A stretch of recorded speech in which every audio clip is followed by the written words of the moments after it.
Details emerging tonight in a case where a girl's body was found locked in a freezer. The body believed to be that of 11-year-old Janiyah Thomas. Her mother, Kishana, refusing to talk about the girl, back in court this morning, answering to charges of abusing a corpse. Our Jacqueline Glace was there and joins us live now tonight. Jacqueline, is she still refusing to talk? Well, Jameson, Kishana Thomas did not say a word in court, and if you looked at her face when she was here just a few hours ago, there was no emotion, no expression. Take a look.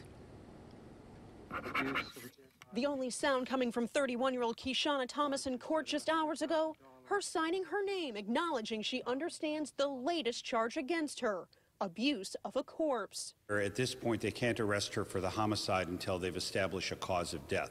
The corpse in this case? A little girl, her body found locked inside of a freezer at a Bradenton home. The body is believed to be Thomas's 11-year-old daughter, Janiyah. The little girl was last seen in June of 2014. But with an inconclusive autopsy and still no positive identification, Cooley Law School professor Jeff Schwartz says prosecutors have more work to do before bringing murder charges. As of this point, there is no smoking gun in the context of cause of death. And they're learning a lot. This newly released affidavit shows the little girl's body was contorted to fit inside a small cardboard box.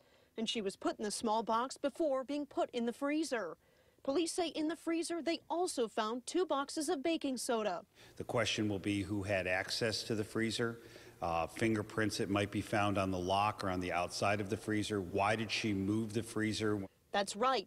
A witness claims they helped Thomas move the freezer to Janiyah's great-grandmother's house last Wednesday.